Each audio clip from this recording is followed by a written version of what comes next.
Comunidad gonzalista, bienvenidos a nuestra Semana Cultural. Les saluda el área de lengua castellana. El día de hoy estaremos explicando a través de los jóvenes de sexto grado sobre el texto literario El gato negro de Edgar Allan Poe.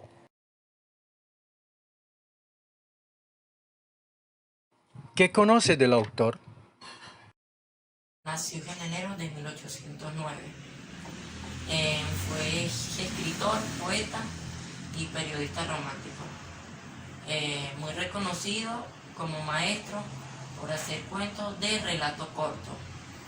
Fue renovador de la novela gótica y por sus cuentos de terror.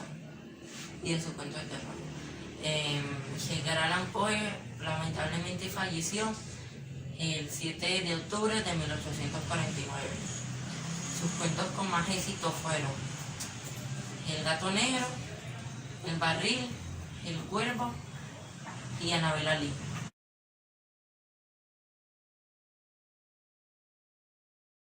El gato negro, género del cuento, horror, cuento, narrativa gótica, publicada en el periódico Saturday Evening Post de Filadelfia, número 19 en el año 1843.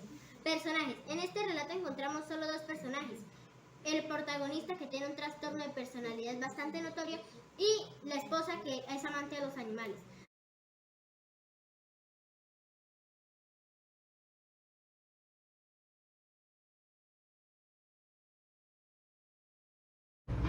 La portada.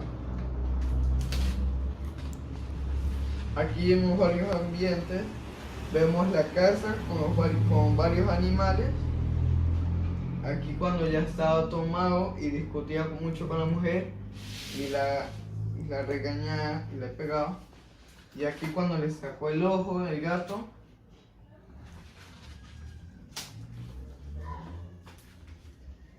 Y aquí fue cuando lo ahorcó.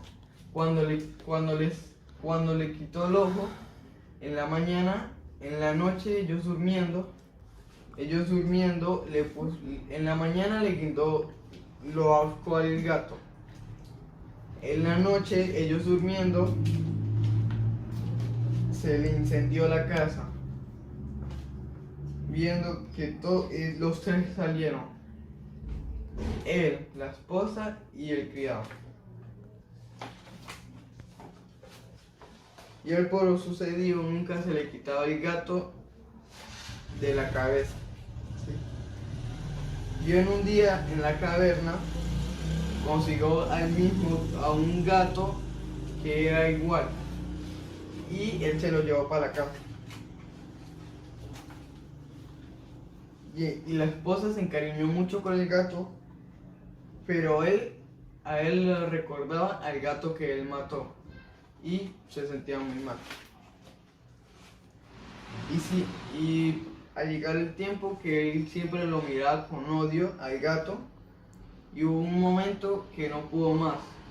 Él bajó al sótano a buscar unas cosas, y el gato se le atravesó y bajó con la esposa. Y el gato se le atravesó y él se tropezó. Siendo mucha rabia, que él agarró una hacha y se la lanzó. Y la mujer metió la mano y él se molestó tanto que agarró la hacha y con toda la fuerza le pegó en la cabeza a la mujer y ella cayó muerta al piso sin ninguna palabra. Y él, buscando el gato, no lo conseguía. Y él decidió meter a la esposa muerta dentro de las paredes de la casa, ¿sí? Después, pasó el tiempo, la policía llegó a inspeccionar todo y siempre la policía venía y él ya estaba alegre porque la policía ya no encontraba a la esposa y a nadie.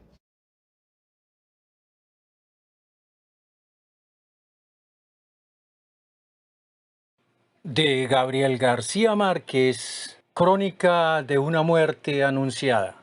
Exponen los estudiantes del grado séptimo.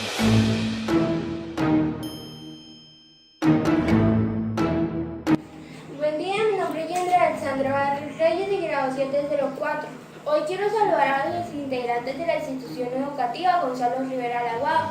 Iniciaré con el rector Enrique Caballero, coordinador Guillermo Moncada, docente de lengua castellana Leti Joana y demás profesores que día a día se esfuerzan para orientarnos en nuestro proceso de aprendizaje. A los padres de familia que con esfuerzo y dedicación están pendientes de nuestro proceso académico. A mis compañeros que estudiamos con el fin de construir nuestro proyecto de vida. Presentar parte del proyecto lector de grado séptimo. Este año aprendimos diferentes literaturas, terror, ciencia ficción, fantástica, aventura. Hoy nos enfocaremos en la policíaca e investigación.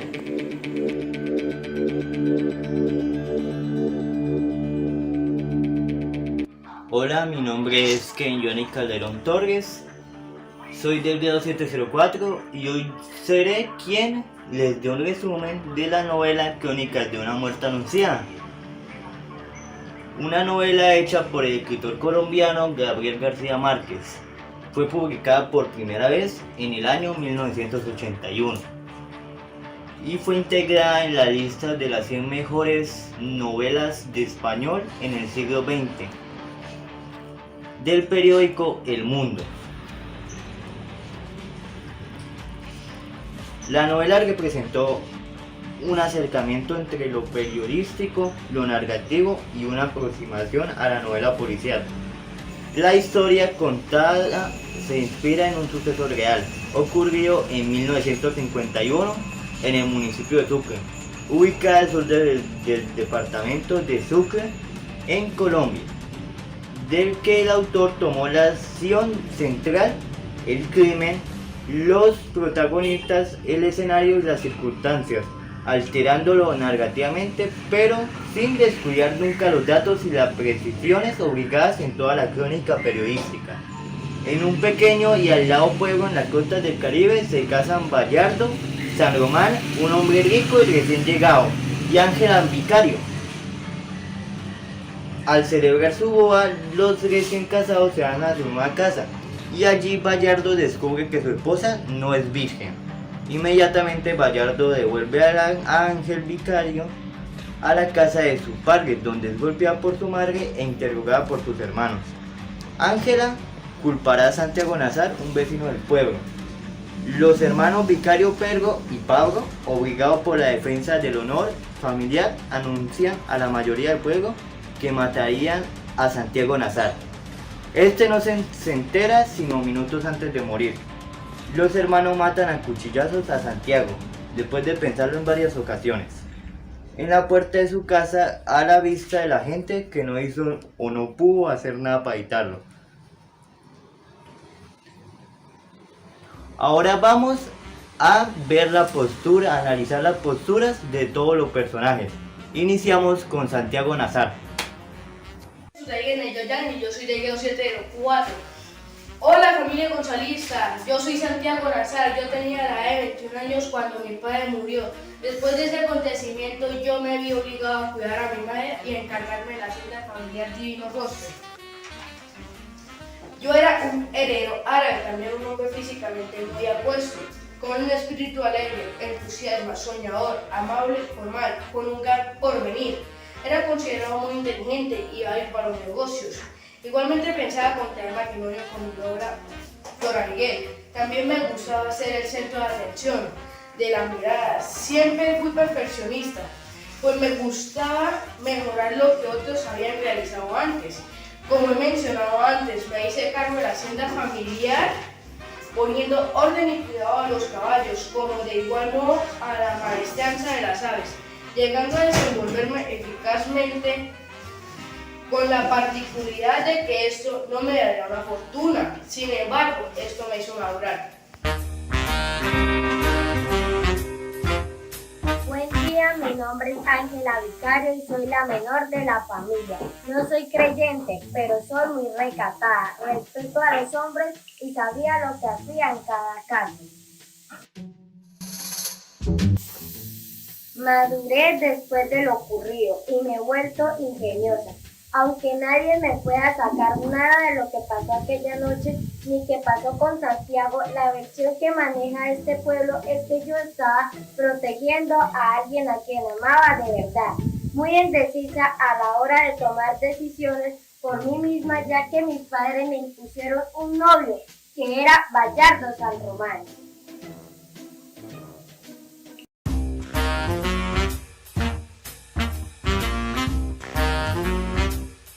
Damas y caballeros y niños, soy Bayardo San Román, de profesión de ingeniero de trenes. Siempre estoy bien vestido y soy un galán con las damas. Me considero con una persona a la que le puedes hablar. Sé enviar mensajes por código Morse y soy un buen narrador.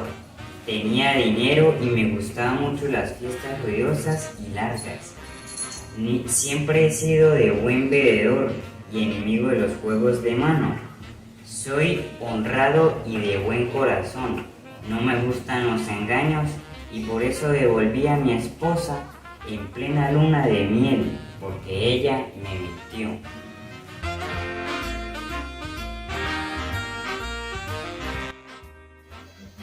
Hola muchachos, soy un habitante de este pueblo y les cuento que los hermanos no quisieron aparecer, pero hoy yo les hablaré acerca de ellos.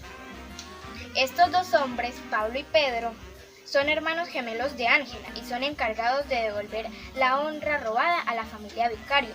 Una de las características que tenían los hermanos de la joven es que no eran conocidos en el pueblo como violentos ni nada por el estilo.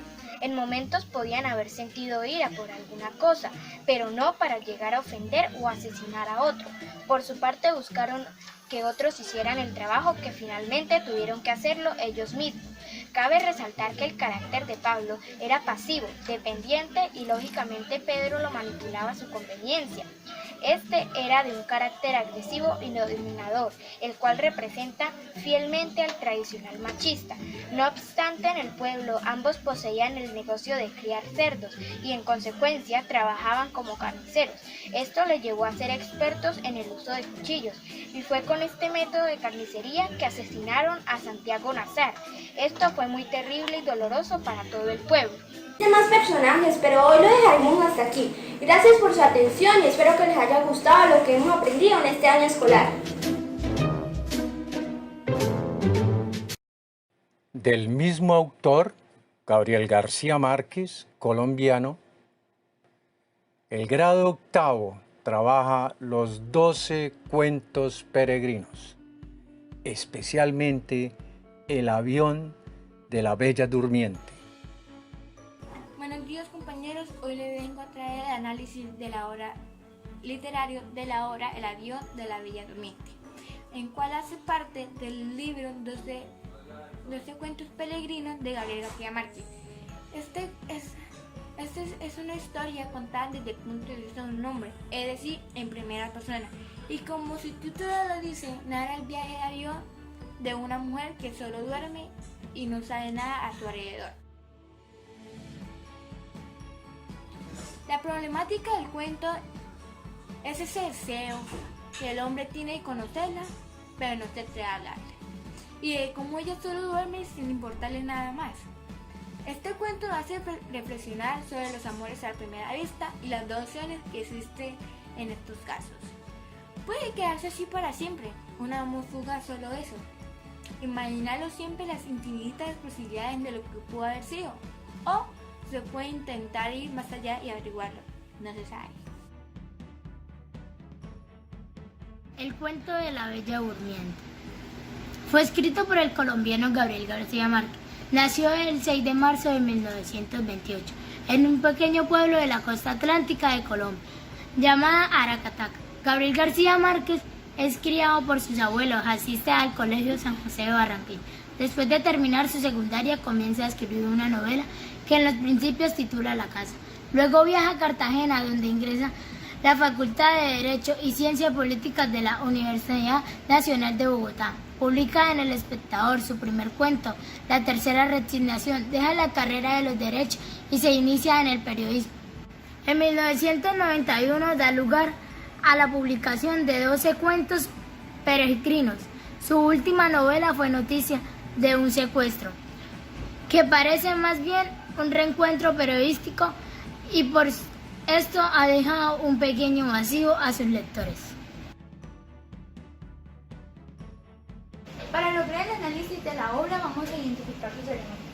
El primer elemento es el tema. El tema de la obra es el amor platónico, un amor que se presenta con una simple vista de un personaje que ni siquiera conoce.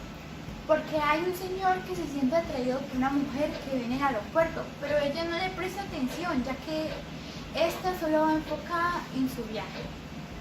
En segundo lugar tenemos el ambiente donde sucede la obra y se desarrolla generalmente dentro del avión, aunque la introducción se lleva a cabo en el aeropuerto de París a Nueva York. El tercer elemento es la estructura. Esta obra se maneja en tiempo prospectivo, es decir, que nunca se devuelve atrás en los acontecimientos. Lleva un orden cronológico y nos va explicando todo lo que va sucediendo durante el viaje sin dar saltos en el tiempo. El cuarto elemento es el argumento. Pues resulta que en el aeropuerto de París a Nueva York hay un señor que espera por la salida de un vuelo con destino a Nueva York. Cuando él estaba haciendo la cola para registrarse, totalmente impactado por una mujer a la cual se llega a considerar la más bella del mundo entero, asombrado por su hermosura, no puede dejar de contemplar lo que para él es la perfección hecha una mujer. Mientras esto sucedía, la señorita de Cauter le informa que lamentablemente los vuelos han sido atrasados debido a una fuerte tormenta de nieve. En esta distracción, la mujer se la pierde y la busca mientras estaba en la sala de espera. Después de 8 horas de buscarla, llegó la hora de abordar el avión, recibiendo una buena sorpresa, pues a esa muchacha que él consideraba como la más bella del mundo, él iba a ser su compañera. Pero qué desilusión tan grande recibe, que ella ni lo saluda, le es indiferente, ingiere unas pastillas y descansa todo el viaje. Él la contempla entre champaña y también se queda dormido esperando que despierte para poder entablar una conversación mientras transcurre el viaje. Las horas pasaron y solo quedó esa impresión de ver lo bella que era. Y no hallaba la hora de aterrizar y ella todo el tiempo siendo indiferente. Se bajó del avión sin siquiera despedirse. Esta historia trae mucho. Es súper buena, muy atractiva y puede además identificarse uno mismo como en la vida real. Que ha pasado con muchos y sé muy bien que a la mayoría le ha pasado. Que cuando vas por la calle o por algún centro comercial y ves a una chica que quedas impactado con solo verla, por lo hermosa que es, por lo bella que es, de una vez ahí dices, me caso con ella o me enamoré. Y de una vez no dejas de pensar qué pasaría si se dieran las cosas con ella. Esta historia deja muchas curiosidades, pero a la vez deja que el lector cree su propio final y que se divierta un poco pensando en su avión de la Bella Durmiente.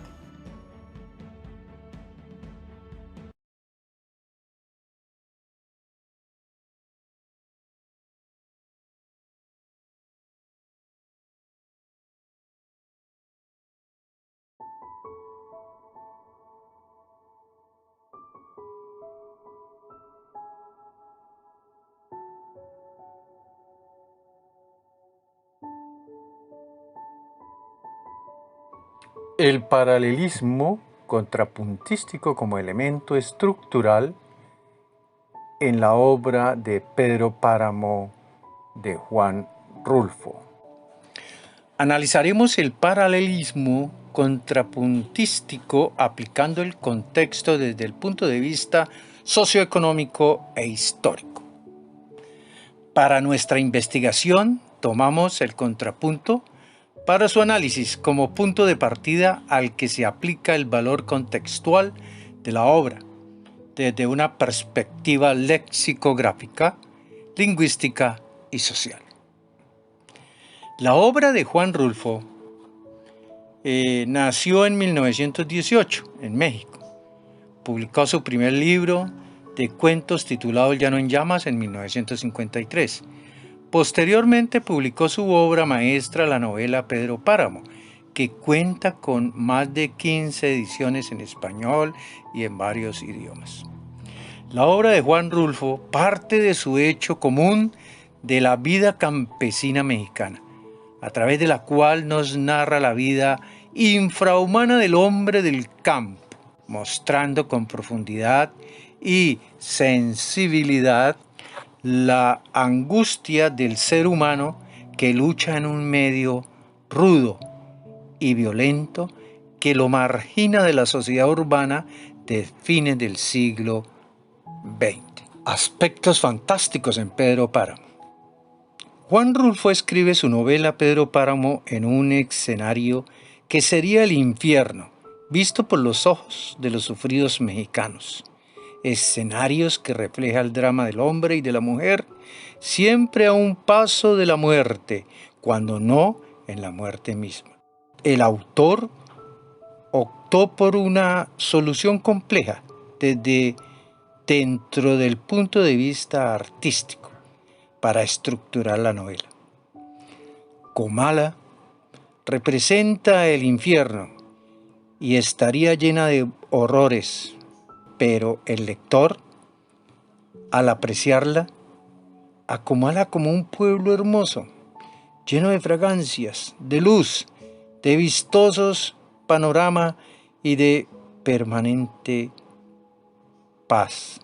Por esta razón, Comala asumirá en el escenario de la novela una doble perspectiva, la paradisíaca y la infernal.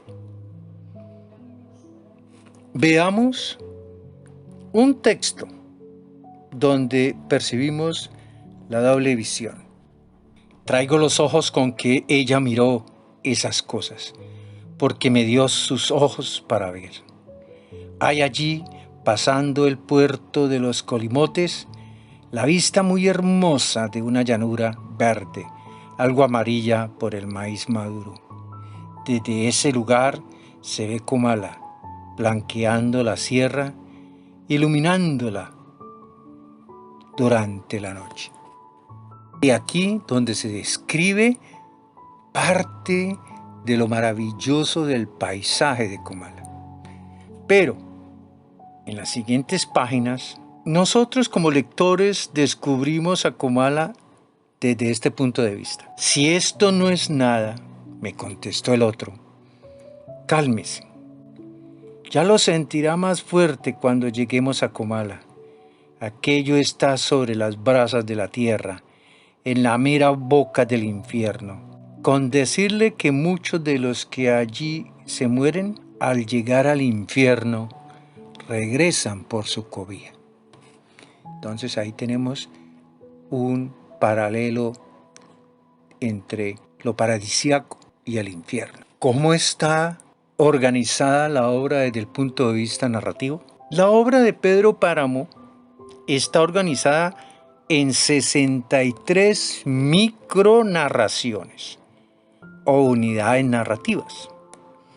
Cada micronarración es un logrado microrrelato que se relaciona con las otras unidades, con diferentes elementos de la obra y a la postre con la novela entera. El mensaje en la novela se estructura como un sistema estilístico semiológico, o sea, como una unión de relaciones funcionales entre lo narrado, el texto estructural y los significados, donde las micronarraciones guardan entre sí relaciones en diferentes niveles lingüísticos. Aquí un crítico, Omar González González, dice: precisamente es una de las conquistas del estructuralismo lingüístico, la concepción de que es un sistema dado, cada elemento en cada nivel tiene situaciones homólogas. Es decir, que se va articulando el sistema a través de unidades. Luego dice, de otro lado, el significado tomado como problema de relación es válida para el hombre en todos los niveles. Ningún nivel de la realidad es desprovisto de significación para el hombre. Una obra de arte es una entidad constituida por varios estratos o heterogéneos. Cada estrato consta de un material característico con valores propios y desempeña una función específica en la estructura del conjunto. Cada elemento cumple una misión especial en la estructura de la obra. La entidad así formada goza de gran riqueza y todos los elementos artísticos tienen un carácter polifónicos. La novela organiza su mensaje a través de una serie de narradores.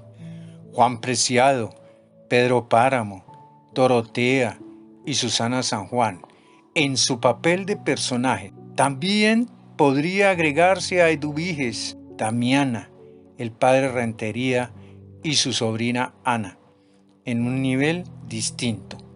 Y el narrador no representado, cuyo grado de omnisciencia oscila entre una presencia relativamente fuerte y otra de observador o informante.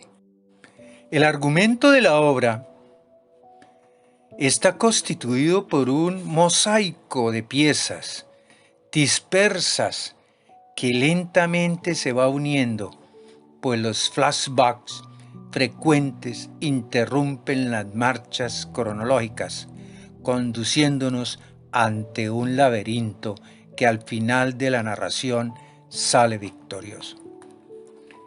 Las micronarraciones de la obra guardan una relación metonímica entre sí.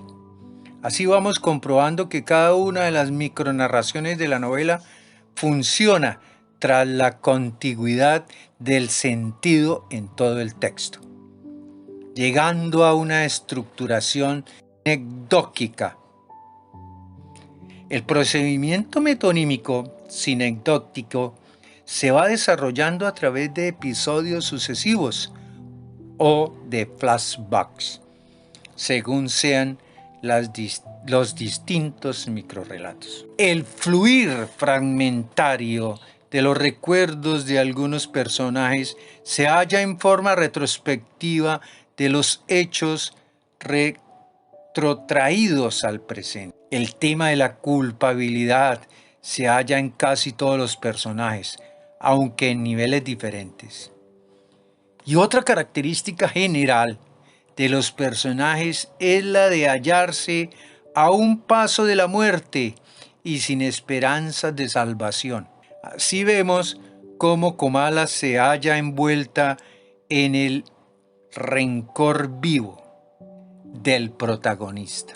El protagonista principal, Pedro Páramo, cuya fisonomía se traduce a través de toda la historia de la novela. El tema edénico está ligado al de la nostalgia del bien perdido. El amor desdichado de Pedro Páramo y Susana es la mejor representación del contrapunto en el que se exponen felicidad, desdicha, amor, odio, pasión amorosa, venganza, Comala paraíso, Comala infierno. Mientras la voz narrativa nos describe la vida infernal de Comala, repleta de espectros, sin aire, llena de murmullos de ultratumba y azotada por un calor infernal, surge inesperadamente en forma de contrapunto la siguiente cita textual. Dice el libro: llanuras verdes, ver subir y bajar el horizonte con el viento que mueve las espigas, el rizar de la tarde con una lluvia de triples rizos, el color de la tierra, el olor de la alfalfa y del pan, un pueblo que huele a miel derramada. Este paraíso edénico, que es Comala, se contrapone en el diálogo de Juan Preciado con el arriero cuando se encuentran en el camino en dirección a Comala. Después de traslumbrar los cerros, bajamos cada vez más Habíamos dejado el aire caliente allá arriba y nos íbamos hundiendo en el puro calor sin aire. Todo parece como estar a la espera de algo. ¿Hace calor aquí?, dije. Sí, y esto no es nada, me contestó el otro. Cálmese, ya lo sentirá más fuerte cuando lleguemos a Comala. Aquello está sobre las brasas de la tierra, en la mera boca del infierno. La presencia de la muerte recorre toda la novela, llegando a convertirse en un tema constante en la narración. Comala se convierte en un cementerio poblado de murmullos de ultratumba, ruidos, apariciones. Todos sus habitantes mueren, a excepción del padre Rentería. Veamos el párrafo. Este pueblo está lleno de ecos. Tal parece que estuvieran encerrados en el hueco de las paredes o debajo de las piedras. Cuando caminas, sientes que te va pisando los pasos. Oyes crujidos, risas, una risa ya muy viejas, como cansadas de reír. Y voces, ya desgastadas por el uso. Todo eso oyes. Pienso que llegará el día en que estos sonidos se apaguen. Y lo peor de todo es cuando oyes platicar a la gente, como si las voces salieran de algunas hendiduras, y sin embargo tan claras que las reconoces. Ni más ni menos. Ahora que venía encontré un velorio. Me detuve a rezar un Padre Nuestro. En esto estaba cuando una mujer se apartó de las demás y vino a decirme: Damiana, ruega a Dios por mí, Damiana. Soltó el rebozo y reconocí la cara de mi hermana Sixtina. ¿Qué andas haciendo aquí?, le pregunté. Entonces ella corrió a esconderse entre las demás mujeres. Mi hermana Sixtina, por si no lo sabes, murió cuando yo tenía 12 años. Además de las muertes ordenadas por el cacique Pedro Páramo, como es el caso de Toribio Aldrete y de Bartolomé San Juan, asistimos a la muerte del padre de Pedro, de la madre de Susana, de Pedro y de Abundio. El contrapunto en los personajes. El sistema de oposiciones en la novela es muy notorio y muy frecuente en el caso de personajes. Algunas parejas tienen cierto paralelismo opuesto. Eduviges Diada y Justina aman y ayudan a Susana San Juan, mientras que Fulgor Sedano y Gerardo Trujillo son fieles al cacique Pedro Páramo. El padre Rentería recapacita de sus errores ante Pedro Páramo, mientras Gerardo Trujillo, abogado de los Páramo, desea abandonarlo, pero la ambición y la cobardía lo hacen caer de nuevo en sus férreas manos. Veamos un párrafo representativo que nos muestra a Pedro Páramo y el padre Rentería. El padre Rentería pasó junto a Pedro Páramo, procurando no rozarle los hombros. Levantó el hisopo con ademanes suaves y roció el agua bendita de arriba abajo, mientras salía de su boca un murmullo que podía ser de oraciones. Después se arrodilló y todo el mundo se arrodilló con él. Ten piedad de tu siervo, Señor. Que descanse en paz. Amén. Contestan las voces, y cuando empezaba a llenarse nuevamente de cólera, vio que todos abandonaban la iglesia llevándose el cadáver de Miguel Páramo. Pedro Páramo se acercó arrodillándose a su lado. Ya sé que usted lo odiaba, padre, y con razón. El asesinato de su hermano, que según rumores fue cometido por mi hijo. El caso de su sobrina Ana. Por mí, condénalo, Señor. Y cerró el sagrario. El siguiente diálogo entre el abogado Gerardo Trujillo y el cacique Páramo nos muestra la ambigüedad del pensamiento de Trujillo. Me voy, don Pedro, a Sayula. Allá volveré a establecerme. ¿Dónde quiere que le deje los papeles? No los dejes, llévatelos. ¿O que no puedes seguir encargado de mis asuntos allá donde vas? Agradezco su confianza, don Pedro. La agradezco sinceramente, aunque hago la salvedad de que me será imposible ciertas irregularidades, digamos, testimonios que nadie sino usted debe conocer. Pueden prestarse a muchos manejos en caso de llegar a caer en otras manos. Lo más seguro es que estén con usted. Voy a despedirme de don Pedro. Sé que me gratificará. Estoy por decir que con el dinero que él me dé nos estableceremos bien en Sayula y viviremos holgadamente el resto de nuestros días. Pero, ¿por qué las mujeres siempre tienen una duda? ¿Reciben el aviso del cielo o qué? Ella no estuvo segura de que consiguiera algo. Tendrás que trabajar muy duro allá para levantar la cabeza. De aquí no sacarás nada. ¿Por qué lo dices? Lo sé. Otra serie de oposiciones es detectable en algunos personajes. Susana San Juan está en constante oposición con Pedro Páramo y es indiferente a su amor, pues sueña con Florencio. Veamos cómo Susana San Juan, el amor imposible de Pedro Páramo, delira en sus últimos días pensando en Florencio. Tengo la boca llena de ti, de tu boca, tus labios apretados, duros como si mordiera oprimiendo mis labios. Él me cobijaba entre sus brazos, me daba amor. El padre Rentería repasó con la vista las figuras que estaban alrededor de él, esperando el último momento.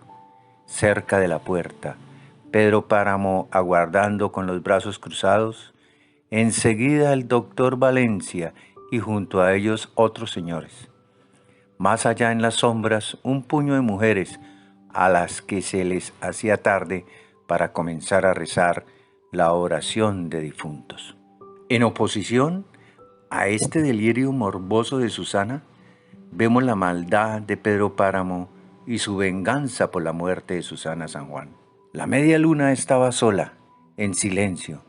Se caminaba con los pies descalzos, se hablaba en voz baja. Enterraron a Susana San Juan y pocos en Comala se enteraron. Allá había feria, se jugaba a los gallos, se oía la música, los gritos de los borrachos y de las loterías. Hasta acá llegaba la luz del pueblo, que parecía una aureola sobre el vuelo gris, porque fueron días grises, tristes para la media luna. Don Pedro no hablaba, no salía de su cuarto, juró vengarse de Comala. Me cruzaré de brazos y Comala se morirá de hambre. Y así lo hizo. A través de la narración se presenta una serie de oposiciones en mayor o menor grado. Vemos, por ejemplo, cómo Dolores Preciado se opone a Susana San Juan, amada y deseada hasta el fin por Pedro Páramo.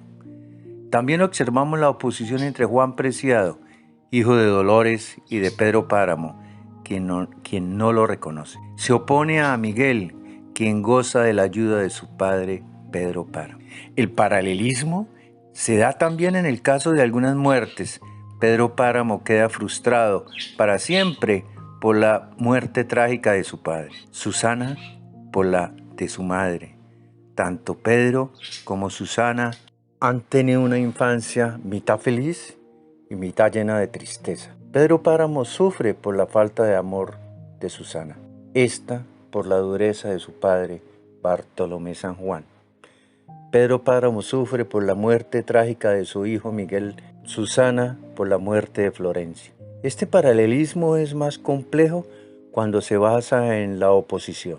El amor constante de Pedro Páramo por Susana se opone al amor de Susana por Florencio, hasta más allá de la muerte.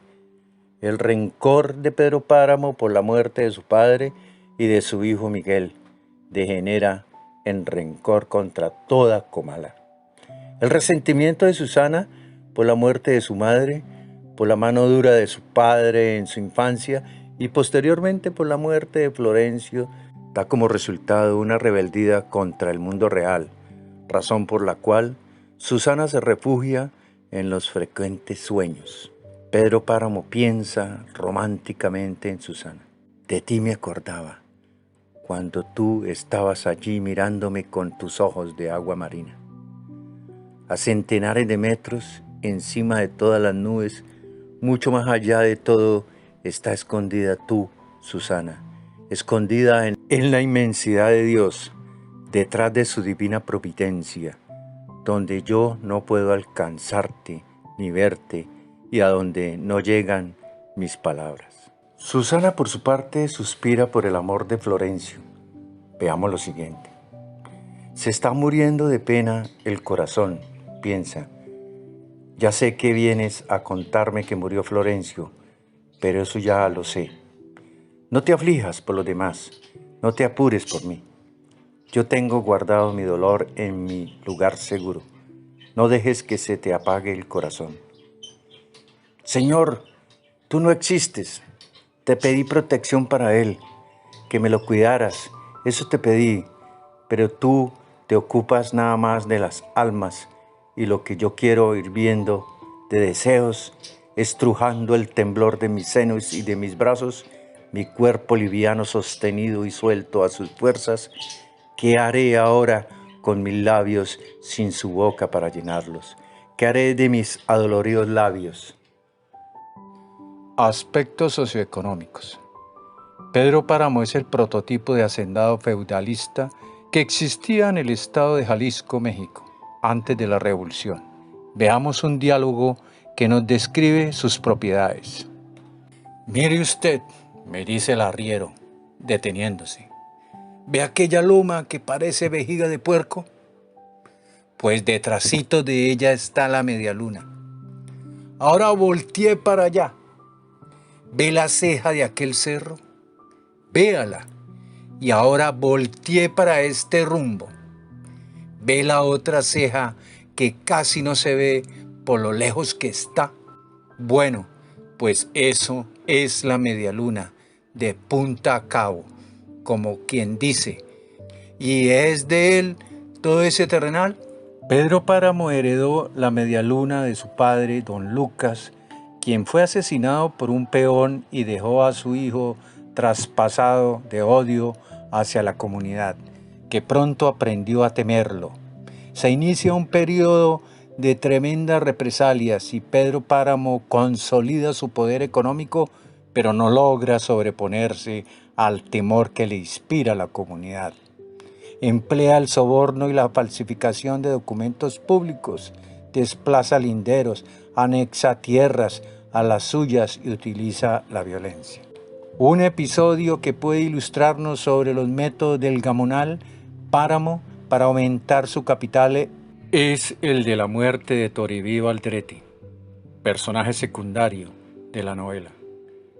Pequeño propietario de la región, cuyas tierras pasaron a manos de don Pedro. Aldrete murió ahorcado por orden del mismo Pedro. La primera indicación sobre el asesinato de Aldrete la hallamos en el capítulo 16. Se trata de los espeluznantes alaridos del infeliz, escuchados por algunos años más tarde por Juan Preciado al llegar a la casa de doña Eduviges Tiada. Otro personaje secundario de la obra explica los gritos mortales de la víctima. Cisneros narra así los hechos. Iré con usted. Aquí no me han dejado en paz los gritos. ¿No oyó lo que estaba pasando? Como que estaban asesinando a alguien. ¿No acaba usted de oír? Tal vez algún eco que está aquí enterrado. En este cuarto ahorcaron a Toribio Aldrete hace mucho tiempo. Luego condenaron la puerta hasta que él se secara para que su cuerpo no encontrara reposo. No sé cómo has podido entrar cuando no existe llave para abrir esta puerta. Rulfo le da un tratamiento especial a los personajes y a los acontecimientos que nos lleva al plano de lo fantástico en el microcosmos de Comala, el mundo de los muertos. Eduviges Tiada y Damiana Cisneros aparentemente tienen cuerpos, pero al seguir el relato nos hallamos solo ante la presencia de espectros, espíritus que dialogan, gesticulan y se mueven con libertad absoluta. ¿Pero por qué se mueven con tal libertad? Porque están muertos. Rulfo nos enseña que solo los muertos pueden tener libertad en una sociedad feudal donde el terrateniente mantiene bajo la presión, el temor y la violencia a toda la comunidad, y ésta tiene que obedecer ciegamente a la voluntad del cacique. El caso de Toribio Aldrete es un claro ejemplo de lo que puede suceder a quien se oponga al proceder de Páramo. La semana venidera irás con Aldrete y le dices que recorra el lienzo. Ha invadido tierras de la Media Luna. Él hizo bien sus mediciones. A mí me consta. Pues dile que se equivocó, que estuvo mal calculado. Derrumba los lienzos si es preciso.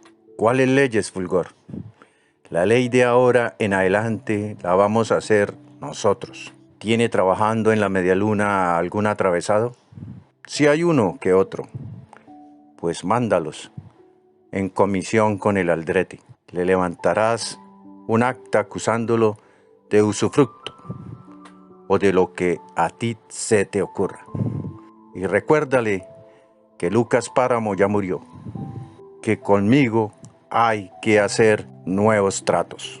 Este párrafo, que los lectores suelen pasar inadvertidos, es de vital importancia para comprender el aspecto socioeconómico de la novela.